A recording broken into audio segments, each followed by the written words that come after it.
कि आगे कहा है वेश्य ने कि मंगलाचर करके यात्रा प्रारंभ करनी चाहिए और अपने नगर को वो चले।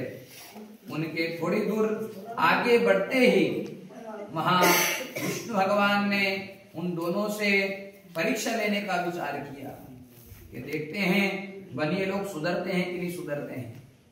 इतने करने के बाद भी सुधरे कि नहीं सुधरे देखते हैं।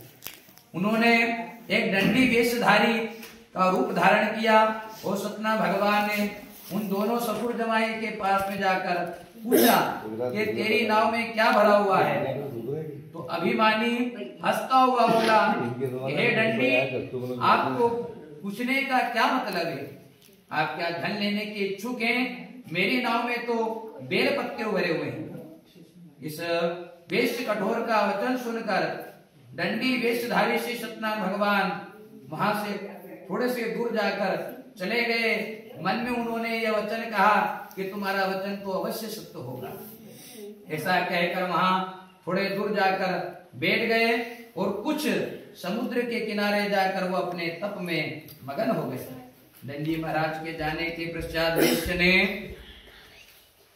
नित्य क्रिया करने के पश्चात निर्वत होने के बाद वह नाव के ऊंची उठी नाव को देखा तो वो बिल्कुल अचंभित होकर वहां गिर पड़े।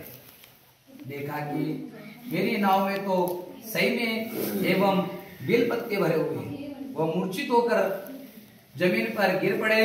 मूर्छा खुल जाने के जमीन ने उनको अत्यंत रोने का प्रकट करने लगे, रोने लगे। वो जमाई उनको समझाया और सेठ जी रोवे, सेठ जी पहला कर्म करे बाद में रोवे। जमाई ने उनको बहुत समझाया कि आप शोक ना करें, यह दंडी महाराज का श्राप है, अतः उनकी शरण में हमें चलना चाहिए, तभी हमारा मनोकामना और हमारी सब मनोकामना सिद्ध होगी। जमाई के वचन सुनकर साधु नामक वेश्य महाराज के पास पहुंच गए और अत्यंत भक्ति भाव से उनको नमस्कार कर बोले कि मैंने जो आपसे आशब्द कहे थे, जो असत्य वचन कहे थे, उनके लिए मैं मुझसे क्षमा करिएगा, मैं आपसे क्षमा का प्राप्ति हूँ। ऐसा कर वो महान शोकातुर की तरह वहां रोने लगे। तब दंडी महाराज बोले, दंडीधारी भगवान विष्णु भगवान बोले कि हे वणिक पुत्र, मेरी आज्ञा से तू बार बार दूर क्यों है? तू दुख प्राप्त क्यों है? तू मेरी पूजा से विमुख क्यों है? तथा साधु नामक वेश्य ने कहा कि हे भगवान, आपकी माया ब्रह्मा आदि देवता भी नहीं जान पाए हैं, तो मैं तो एक मनुष्य हूँ जो आपको कैसे जान पाता? मैं अज्ञानी हूँ, भला कैसे आपको जान सकूं? आप मुझको प्रसन्न हो जाइएगा और मेरे पहले जैसी नाव वापस भर दो। इतना कहने बाद नाव पहला भरो। मेरी सामर्थ्य के अनुसार भगवान मैं आपकी पूजा करूंगा, पर मेरी नाव पहले जैसी भर दीजिएगा, वो मैं आपसे प्रार्थना करता हूं। भगवान की माया से वो नौका धन से परिपूर्ण हो गई। उसने भक्ति युक्त वचन सुनकर श्री सत्यनारायण भगवान प्रसन्न हो गए और उनकी इच्छा अनुसार वर देकर अंतर ध्यान हो गए। तब ससुर जमाए दोनों नाव पर आकर देखा कि नाव में धन परिपूर्ण है। फिर वह भगवान सत्यनारायण भगवान का पूजन कर अपने साथियों के साथ अपने नगर को चला। जब वह अपने नगर के निकट पहुंचा तब उसने एक दूत को अपने घर भेज दिया। दूत ने साधु नामक वेश्य के घर जाकर उनकी पत्नी को नमस्कार किया और कहा कि आपके पति दामाद सहित इस नगर के समीप आ गए हैं।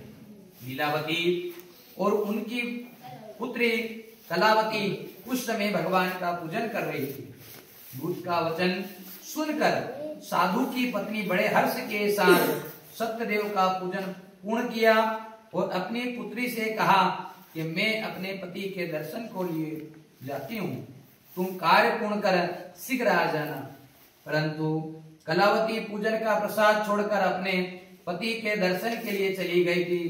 प्रसाद को ना खाना ये एक अपमान के समान बताया गया है। जो एक प्रसाद ना खाना कारण भगवान को बड़ा क्रोध आया। उन्होंने रुष्ट हो गए। उन्होंने पति को नाव सहित पानी में डुबो दिया कलावती अपने पति को ना देखकर वह रोती हुई जमीन पर गिर पड़ी। नौका डूबा हुआ तथा कन्या को रोते हुए देखकर साधु नामक केश दुखित हो गए और बोले कि हे प्रभु, मुझे या मेरी परिवार से जो भूल हो गई है उसे आप क्षमा कर दो। उसके दीन वचन सुनकर सत्यदेव भगवान प्रसन्न हो गए और आकाशवाणी हुई कि हे वेश्य, तेरी कन्या मेरा प्रसाद छोड़कर आई है, इसलिए वह पति उनका पानी में अदृश्य हो गया है।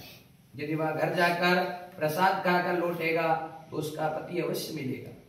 आकाशवाणी सुनकर कलावती घर पहुंची, प्रसाद खाया और फिर आकर अपने पति के दर्शन किए। तत्पश्चात साधु वेश्य अपने बंधुओं सहित सत्यदेव का पूजन विधि पूर्वक पूजन किया। इस लोक को भोग कर अंत में वह स्वर्ग लोक को चले गए। इति देवश्री सत्य भगवान चतुर्थ अध्याय संपूर्ण।